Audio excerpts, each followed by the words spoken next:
चंद्र शर्मा गुलेरी द्वारा रचित कहानी उसने कहा था। गुलेरी जी का जन्म जुलाई 1883 ईस्वी जयपुर में हुआ था। ये हिंदी के कथाकार, व्यंग्यकार, निबंधकार तथा संपादक थे। उन्हें हिंदी, संस्कृत, अंग्रेजी, प्राकृत, बंगला, मराठी, जर्मन तथा फ्रेंच भाषाओं का ज्ञान था। गुलेरी जी मात्र 3 कहानियां लिखकर हिंदी साहित्य में ख्याति प्राप्त कर ली। पहली कहानी सुखमय जीवन, जो 1911 ईस्वी में भारत मित्र पत्रिका में प्रकाशित हुई थी। दूसरी बुद्धू का कांटा, जो 1911 ईस्वी से 1915 ईस्वी के बीच पाटलिपुत्र में प्रकाशित मानी जाती है। तीसरी कहानी है उसने कहा था, 1915 ईस्वी। इसका प्रकाशन स्वस्ति पत्रिका में हुआ था और इसी कहानी के चलते गुलेरी जी प्रसिद्ध हुए थे। इस कहानी का सारांश देख लेते हैं। उसने कहा था कहानी प्रथम विश्व युद्ध की पृष्ठभूमि पर लिखी गई मार्मिक कहानी है। इसमें प्रेम, त्याग और कर्तव्य निष्ठा को केंद्र में रखकर उद्देश्य निरूपित किया गया है। इस कहानी में पहली बार फ्लैशबैक शैली का उपयोग किया गया। यह कहानी प्रथम विश्व युद्ध के तुरंत बाद लिखी गई है। गुलेरी जी ने यह काम शैलीगत मौलिकता के साथ किया, जिससे कथानक के सौंदर्य को कई गुना बढ़ा दिया गया। इसमें पात्र देखने को मिलते हैं लहना सिंह, सूबेदार हजारा सिंह, सूबेदारनी होरा, बोधा सिंह, वजीरा सिंह और लेफ्टिनेंट साहब। इस कहानी का प्रारंभ अमृतसर नगर के चौक बाजार में एक 8 वर्षीय सिख बालिका तथा एक 12 वर्षीय सिख बालक के बीच छोटे से वार्तालाप से होता है।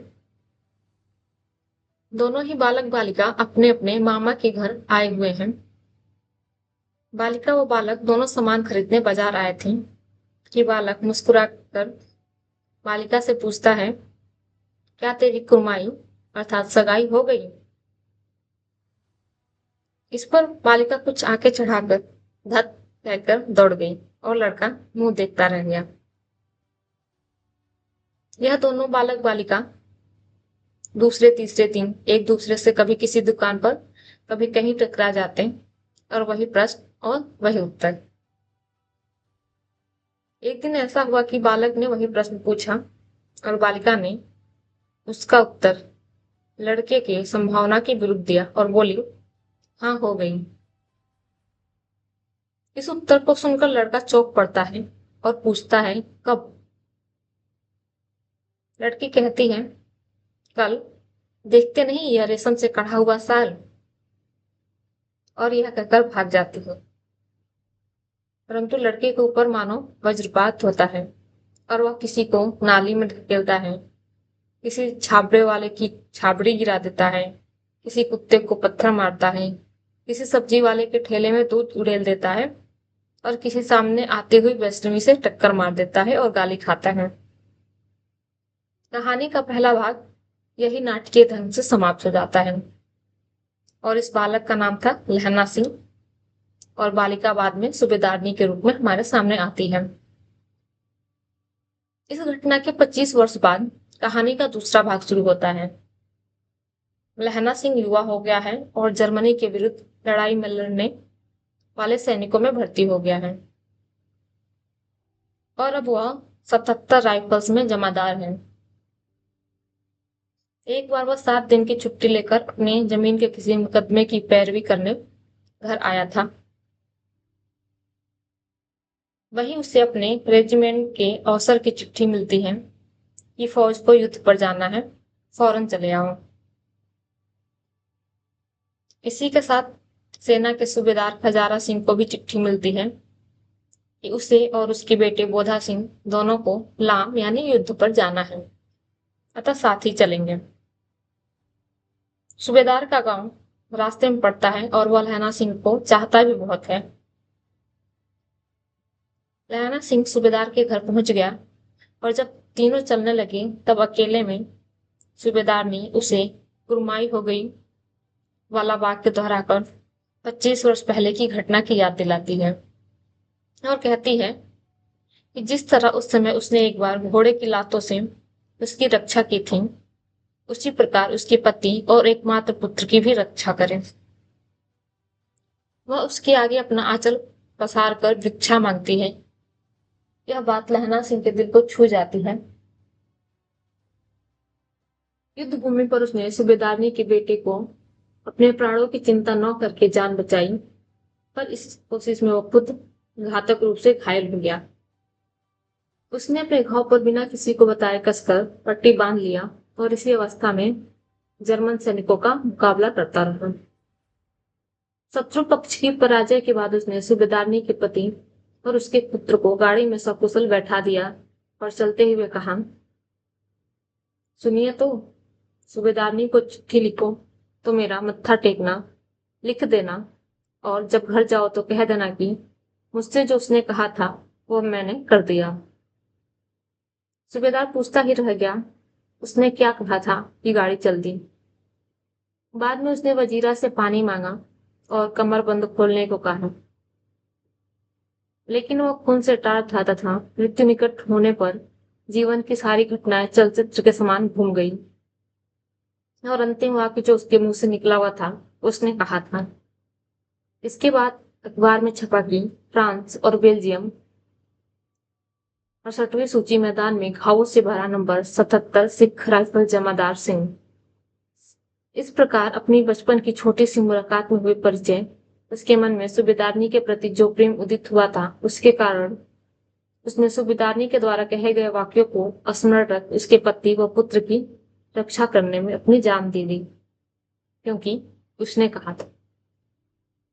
अब कहानी पढ़ते हैं, मूल कहानी।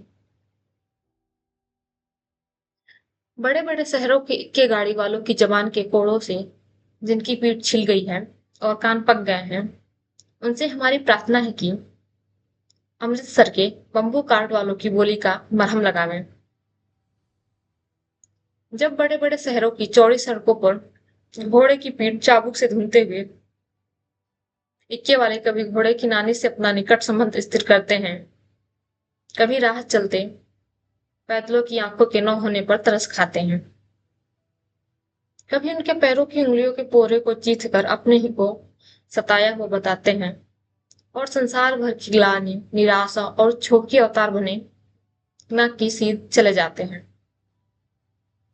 तब अमृतसर में उनकी बिरादरी वाले तंग चक्करदार गलियों में हर एक लड्डी वाले के लिए ठहर कर सब्र का समुद्र उमड़ा कर बचा लो खालसा जी, हटो भाई जी, ठहरना भाई, आने दो लाला जी, हटो बाछा कहते हुए सफेद फेटो, खच्चरों और बत्त को गन्ने और खोमचे और भाड़े वाले के जंगल में से राख खेते हैं। क्या मजाल है कि जी और साहब बिना सुने किसी को हटना पड़े। यह बात नहीं कि उनकी जीभ चलती नहीं, पर मीठी छुरी की तरह महीन मार करती हुई। यदि कोई बुढ़िया बार बार चितौनी देने पर भी लीक से नहीं हटती, तो उनकी बचना वाली के ये नमूने हैं। हट जा जीणे जोगिए, हट जा कर्मा वालिए, हट जा पुता प्यारिए, बच जा लंबी वालिए। समष्टि में इनके अर्थ है कि तू जीने योग्य है, तू भाग्यों वाली है, पुत्रों की प्यारी है, लंबी उम्र तेरे सामने है, तू क्यों मेरे पहिए के नीचे आना चाहती है, बच जा। ऐसे बम्बू काट वालों के बीच में होकर एक लड़का और एक लड़की चौक की एक दुकान पर आ मिले। उसके बालों और इसके ढीले सुतनों से जान पड़ता था कि दोनों सिख हैं। वो अपने मामा के केस धोने के लिए दही लेने आया था और यह रसोई के लिए बढ़िया। दुकानदार एक परदेसी से गुथ रहा था जो सिर भर गीले पापड़ों की गड्डी को गिने बिन हटता न था। तेरे घर कहाँ है? मगरे में। और तेरे? मांझे में। यहाँ कहाँ रहती है? अंतर सिख की बैठक में वे मेरे मामा होते हैं। मैं भी मामा के यहाँ आया हूँ। उनका घर गुरु बाजार में है। इतने में दुकानदार निपटा और इनका सौदा देने लगा। सौदा लेकर दोनों साथ साथ चले। कुछ दूर जाकर लड़के ने मुस्कुराकर पूछा, तेरी कुरमाई हो गई? इस पर लड़की कुछ आंखें चढ़ाकर धत कहकर दौड़ गई और लड़का मुंह देखता रह गया। दूसरे तीसरे दिन सब्जी वाले के यहाँ, दूध वाले के यहाँ अकस्मात दोनों मिल जाते। महीना भर यही हाल रहा। 2-3 बार लड़के ने फिर पूछा, तेरी कुरमाई हो गई? और उत्तर में वही धत मिला।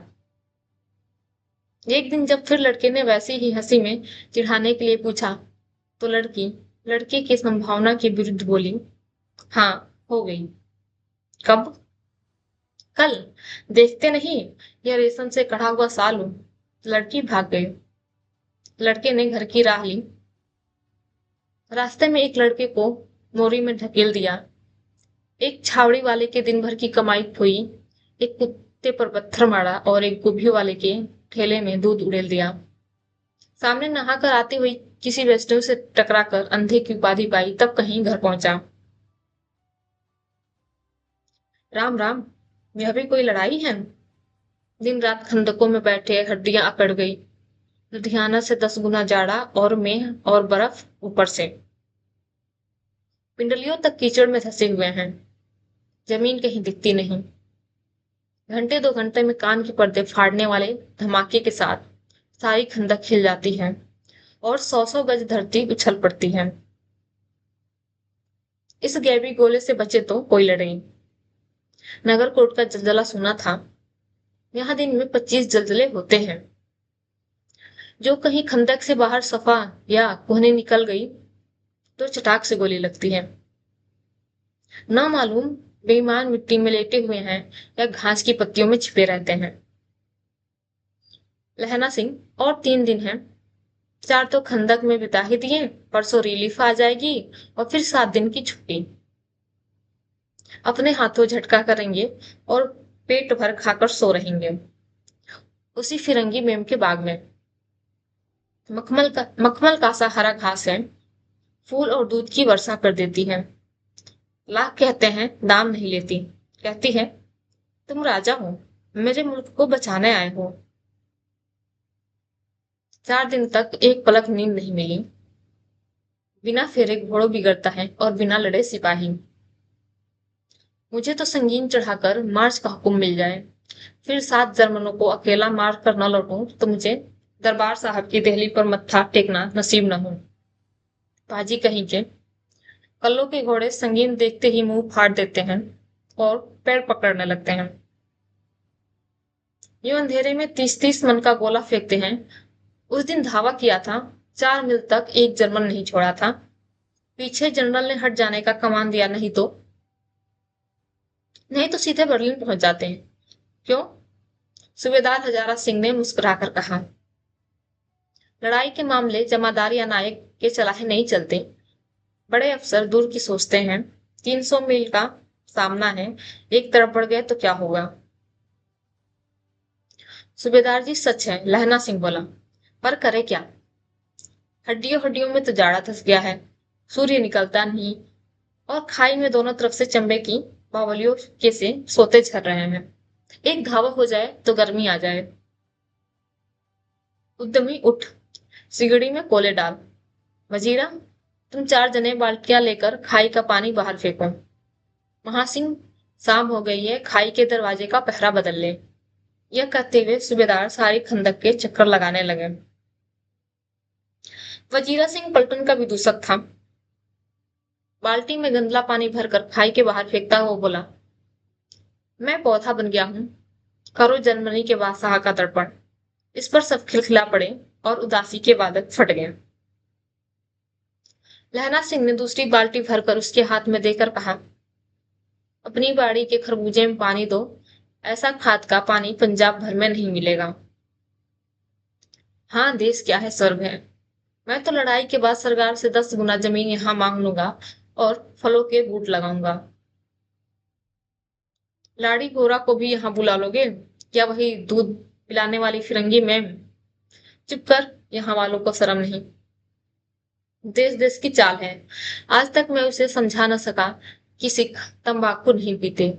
वह सिगरेट देने में हट करती है, ओठों में लगाना चाहती है, और मैं पीछे हटता हूँ तो समझती है कि राजा बुरा मान गया, अब मेरे मुल्क के लिए लड़ेगा नहीं। अच्छा, अब बोधा सिंह कैसा है? अच्छा है, जैसे मैं जानता ही न हूँ। रात भर तुम अपने कंबल उसे ओढ़ाते हो और आप सिगड़ी के सहारे गुजर करते हो। उसके पहरे पर आप पहरा दे आते हो। अपने सूखी लकड़ी के तख्तों पर उसे सुलाते हो। आप कीचड़ में पड़े रहते हो। कहीं तुम न मांदे पड़ जाना। जाड़ा क्या है, मौत है, और निमोनिया से मरने वालों को मुरब्बे नहीं मिला करते। मेरा डर मत करो, मैं तो बुलेल की घड़ किनारे मरूंगा। भाई कीरत सिंह की गोदी पर मेरा सिर होगा, और मेरे हाथ के लगाए हुए आंगन के आम के पेड़ की छाया होगी। वजीरा सिंह ने त्योरी चढ़ाकर कहा, क्या मरने मारने की बात लगाई है? मरे जर्मनी और तुर्क। हाँ भाइयों, कैसे? दिल्ली शहर ते पिछोड़ नु जान दिए, कर लेना लौंदा व व्यापार मड़िए, कर लेना नाड़े दा सौदा अड़िए, ओए लाना चटाका उदुए नून, कद्दू बनाया वे मजेदार गोरिये, हुन लाना चटाका कदुए नून। कौन जानता था कि दाढ़ियों वाले घरवाली सिख ऐसा लुच्चों का गीत गाएंगे। पर सारा खंदक इसी गीत से गूंज उठी और सिपाही फिर ताजा हो गए, मानो 4 दिन से सोते और मौज ही करते रहे हों। दोपहर रात गई है, अंधेरा है, सन्नाटा छाया हुआ है। बोधा सिंह खाली बिस्किटों के टीनों पर अपने दोनों कंबल बिछाकर और लहना सिंह के 2 कंबल और एक बदान कोट ओढ़कर सो रहा है। लहना सिंह पहड़े पर खड़ा हुआ है, एक का खाई के मुंह पर और एक बोधा सिंह के दुबले शरीर पर। बोधा सिंह कराहा, क्यों बोधा भाई, क्या है? पानी पिला दो। लहना सिंह ने कटोरा उसके मुंह से लगाकर पूछा, कहो कैसे हो? पानी पीकर बोधा बोला, कंपनी छूट रही है, रोम रोम में ताड़ दौड़ रहे हैं, दांत बज रहे हैं। अच्छा, मेरी जर्सी पहन लो। और तुम? मेरे पास सिगड़ी है और मुझे गर्मी लगती है, पसीना आ रहा है। ना, मैं नहीं पहनता। 4 दिन से तुम मेरे लिए। हाँ, याद आई, मेरे पास दूसरी गर्म जर्सी है, आज सवेरे ही आई है, विलायत से बुन बुनकर भेज रही है मेमे। गुरु उनका भला करे। यूं कहकर लहना अपना कोट उतार कर जर्सी उतारने लगा। सच कहते हो? और नहीं झूठ। यूं कहकर नहीं करते बोधा को उसने जबरदस्ती जर्सी पहना दी, और आप खाकी कोट और जीन का कुर्ता भर पहनकर पहरे पर आ खड़ा हुआ। मीम की जर्सी की कथा केवल कथा थी। आधा घंटा बीता, इतने में खाई के मुंह से आवाज आई, सूबेदार हजारा सिंह। कौन? लप्टन साहब। हुक्म हुजूर, कहकर सूबेदार तनकर फौजी सलाम करके सामने हुआ। देखो, इसी दम दावा करना होगा। मील भर की दूरी पर पूरब के कोने में एक जर्मन खाई है, उसमें 50 से ज्यादा जर्मन नहीं है। इन पेड़ों के नीचे नीचे 2 घेट काट कर रास्ता है, 3-4 घुमाव है, जहां मोड़ है वहां 15 जवान खड़े कर आया हूं। तुम यहाँ 10 आदमी छोड़कर सबको साथ ले उनसे जा मिलो। खंदक छीनकर वहीं, जब तक दूसरा हुक्म न मिले डटे रहो, हम यहाँ रहेगा, जो हुक्म। चुपचाप सब तैयार हो गए। बोधा भी कंबल उतार कर चलने लगा। तब लहना सिंह ने उसे रोका। लहना सिंह आगे हुआ तो बोधा के बाप सूबेदार ने उंगली से बोधा की ओर इशारा किया। लहना सिंह समझकर चुप हो गया। पीछे 10 आदमी कौन रहे, इस पर बड़ी गुज्जत हुई। कोई रहना न चाहता था। समझा बुझाकर सूबेदार ने मार्च किया। लेफ्टिनेंट साहब लहना की सिगड़ी के पास मुंह फेर कर खड़े हो गए और जेब से सिगरेट निकालकर सुलगाने लगे। 10 मिनट बाद उन्होंने लहना की ओर हाथ बढ़ाकर कहा, लो तुम भी पियो। आंख मारते मारते लहना सिंह सब समझ गया। मुंह का भाव छिपाकर बोला, लाओ साहब। हाथ आगे करते ही उसने सिगड़ी के उजाले में साहब का मुंह देखा। बाल देखे तब उसका माथा ठनका।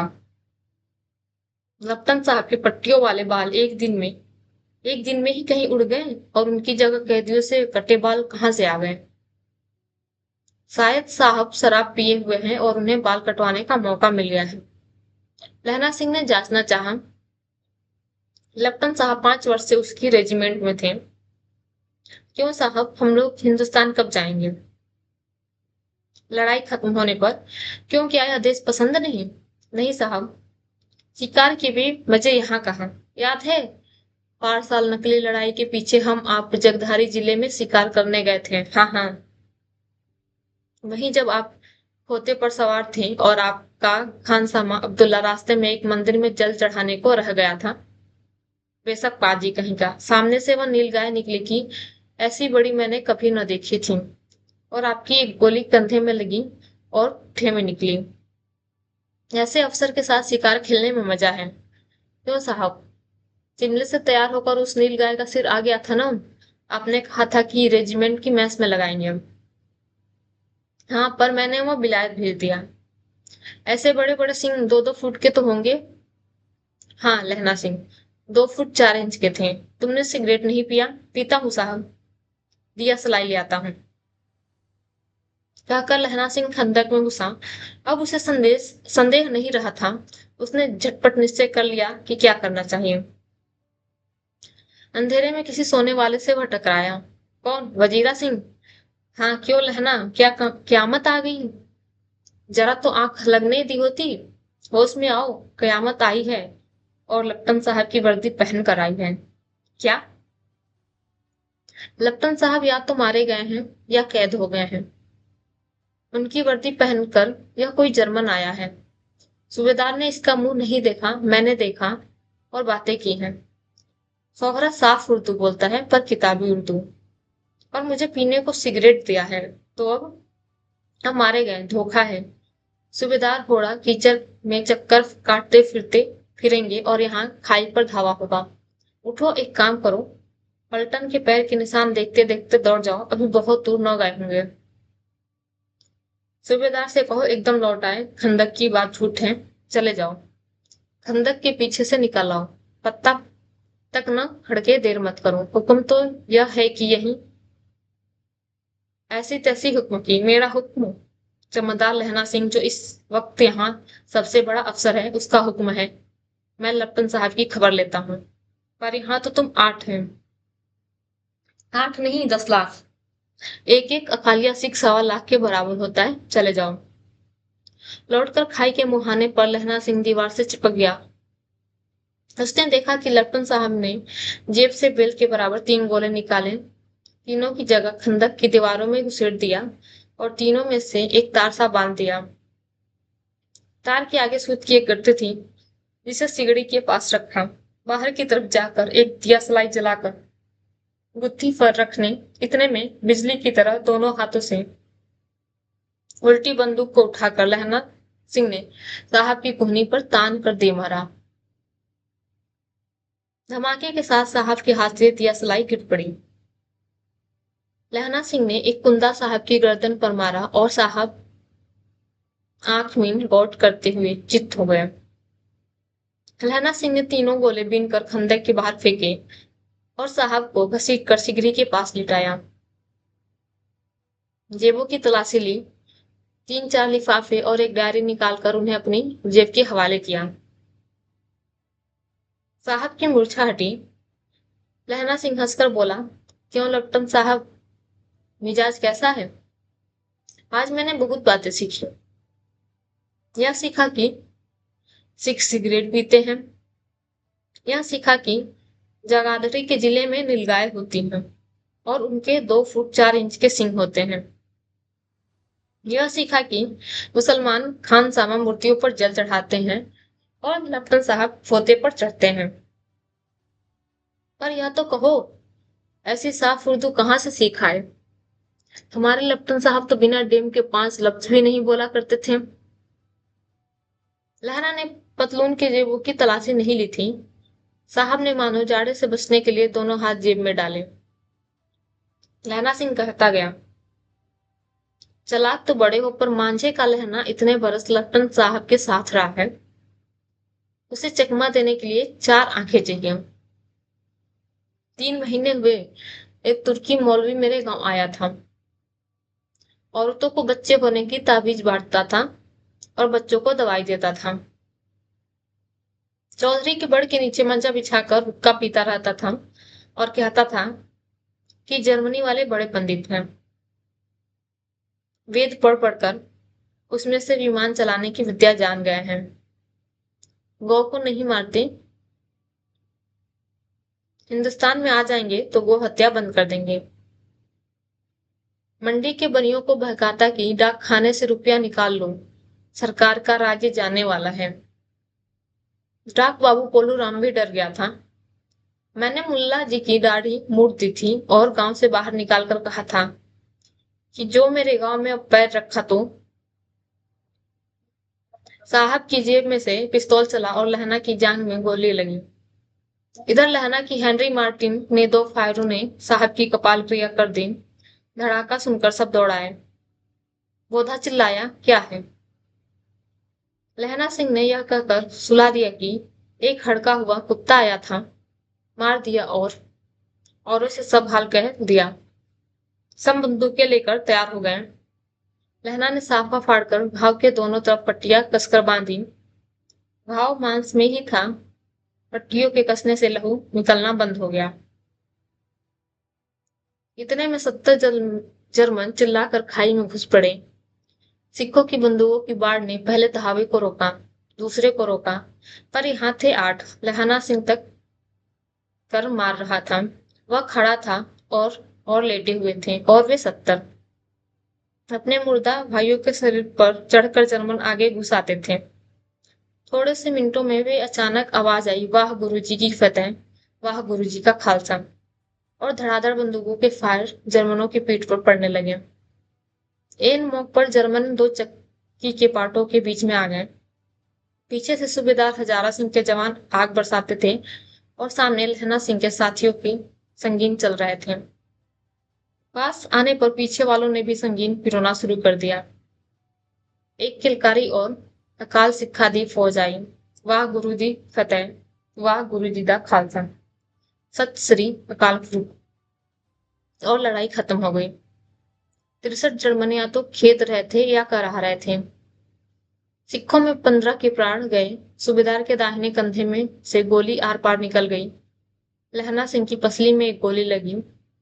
उसने घाव को खंदक की गोली मट्टी से पूर लिया और बाकी का साफा कसकर कमरबंद की तरह लपेट लिया। किसी को खबर न हुई कि लहना को दूसरा घाव भारी घाव लगा है। लड़ाई के समय चांद निकल आया था, ऐसा चांद जिसके प्रकाश में संस्कृत कवियों का दिया हुआ छई नाम सार्थक होता है। और ऐसी हवा चल रही थी जैसे बाढ़ की भाषा में दंत वीणोपदेशाचार्य कहलाती। वजीरा सिंह कह रहा था कि कैसे मन मन भर फ्रांस की भूमि मेरे बूटों से चिपक रही थी जब मैं दौड़ा दौड़ा सूबेदार के पीछे गया था। सूबेदार लहना सिंह से सारा हाल सुन और कागजात पाकर वे उसकी तुरंत बुद्धि को सराह रहे थे और कह रहे थे कि तू न होता तो आज सब मारे जाते। इस लड़ाई की आवाज 3 मील दाहिनी ओर की खाई वालों ने सुन ली थी। उन्होंने पीछे टेलीफोन कर दिया था। वहां से झटपट 2 डॉक्टर और 2 बीमार ढोने की गाड़ियां चली जो कोई 1.5 घंटे के अंदर अंदर आ पहुंची। फील्ड अस्पताल नजदीक था। सुबह होते होते वहां पहुंच जाएंगे, इसलिए मामूली पट्टी बांधकर एक गाड़ी में घायल लिटाए गए और दूसरे में लाशें रखी गईं। सूबेदार ने लहना सिंह की जांघ में पट्टी बंधवानी चाहिए, पर उसने यह कहकर टाल दिया कि थोड़ा गाँव है, सवेरे देखा जाएगा। बोधा सिंह ज्वर में बर्रा रहा था। वह गाड़ी में लिटाया गया। लहना को छोड़कर सूबेदार जाते नहीं थे। यह देख लहना ने कहा, तुम्हें बोधा की कसम है और सूबेदारनी जी की सौगंध है जो इस गाड़ी में न चले जाओ। और तुम मेरे लिए वहां पहुंचकर गाड़ी भेज देना। और जर्मन मुर्दों के लिए भी तो गाड़ियां आती होंगी। मेरा हाल बुरा नहीं है, देखते नहीं मैं खड़ा हूं। वजीरा सिंह मेरे पास है ही। अच्छा, पर बोधा गाड़ी पर लेट गया। भला आप भी चढ़ जाओ। सुनिए तो, सूबेदारनी गोरा को चिट्ठी लिखो तो मेरा मत्था टेकना, लिख देना, और जब घर जाओ तो कह देना कि मुझसे जो उसने कहा था वह मैंने कर दिया। गाड़ियां चल पड़ी थी। सूबेदार ने चढ़ते चढ़ते लहना का हाथ पकड़कर कहा, तैने मेरे और बोधा के प्राण बचाए हैं, लिखना कैसा? साथ ही घर चलेंगे। अपनी सूबेदारनी को तो ही कह देना उसने क्या कहा था। अब आप गाड़ी पर चढ़ जाओ, मैंने जो कहा वह लिख देना और कह भी देना। गाड़ी के जाते लहना लेट गया। वजीरा पानी पिला दे और मेरा कमरबंद खोल दे, तर हो रहा है। मृत्यु के कुछ समय पहले स्मृति बहुत साफ हो जाती है। जन्म भर की घटनाएं एक एक करके सामने आती हैं। सारे दृश्यों के रंग साफ होते हैं। समय की धुंध बिल्कुल उन पर से हट जाती है। लहना सिंह 12 वर्ष का है। अमृतसर में मामा के यहाँ आया हुआ है। दही वाले के यहाँ, सब्जी वाले के यहाँ, हर कहीं उसे एक 8 वर्ष की लड़की मिल जाती है। जब वो पूछता है तेरी कुर्माई हो गई, तब धत कहकर वो भाग जाती है। एक दिन उसने वैसे ही पूछा तो उसने कहा, हाँ कल हो गई, देखते नहीं ये रेशम के फूलों वाला सालू। सुनते ही लहना सिंह को दुख हुआ, क्रोध हुआ। क्यों हुआ? वजीरा सिंह पानी पिला दे। 25 वर्ष बीत गए। अब लहना सिंह नंबर 77 राइफल्स में जमादार हो गया है। उस 8 वर्ष की कन्या का ध्यान ही न रहा। न मालूम वो कभी मिली थी या नहीं। 7 दिन की छुट्टी लेकर जमीन के मुकदमे की पैरवी करने वह अपने घर गया। वहां रेजिमेंट के अफसर की चिट्ठी मिली कि फौज लाम पर जाती है, फौरन चले जाओ। साथ ही सूबेदार हजारा सिंह की चिट्ठी मिली कि मैं और बोधा सिंह भी लाम पर जाते हैं, लौटते हुए हमारे घर होते जाना, साथ ही चलेंगे। सूबेदार का गांव रास्ते में पड़ता था और सूबेदार उसे बहुत चाहता था। लहना सिंह सूबेदार के यहाँ पहुंचा। जब चलने लगी तब सूबेदार बेड़े में से निकल कर आया। बोला, लहना, सूबेदार ने तुमको जानती है, बुलाती है, जा मिला। लहना सिंह भीतर पहुंचा। सूबेदारनी मुझे जानती है? कब से? रेजिमेंट के क्वार्टरों में तो कभी सूबेदार के घर के लोग नहीं रहे। दरवाजे पर जाकर मत्था टेकना चाहा, आशीष सुनी। लहना सिंह चुप। मुझे पहचाना नहीं? तेरी कुर्माई हो गई? धत, कल हो गई। देखते नहीं रेशमी बूटों वाला सालू अमृतसर में। भाव की टकराहट से मूर्छा खुली, करवट बदली, पसली का घाव बह निकला। वजीरा पानी पिला, उसने कहा था। स्वप्न चल रहा है, सूबेदारनी कह रही है। मैंने तेरे को आते ही पहचान लिया। एक काम कहती हूँ, मेरे तो भाग फूट गए। सरकार ने बहादुरी का खिताब दिया है, लायलपुर में जमीन दी है। आज नमक हलाली का मौका आया है, पर सरकार ने हम तिमियों की एक घंगरिया पलटन क्यों न बना दी, जो मैं भी सूबेदार जी के साथ चली जाती। एक बेटा है फौज में भर्ती हुए, उसे 1 ही बरस हुआ। उसके पीछे 4 और हुए पर एक भी नहीं जिया। सूबेदारनी रोने लगी। अब दोनों जाते हैं। मेरे भाग, तुम्हें याद है एक दिन तांगे वाले का घोड़ा दही वाले की दुकान के पास बिगड़ गया था। तुमने उस दिन मेरे प्राण बचाए थे। आप घोड़ों की लातों में चले गए थे और मुझे उठाकर दुकान के तख्ते पर खड़ा कर दिया था। ऐसे ही इन दोनों को बचाना, यह मेरी भिक्षा है। तुम्हारे आगे आंचल पसारती हूँ। रोती रोती सूबेदारनी ओबरी में चली गई। लहना भी आंसू पोंछता हुआ बाहर आया। वजीरा सिंह पानी पिला, उसने कहा था।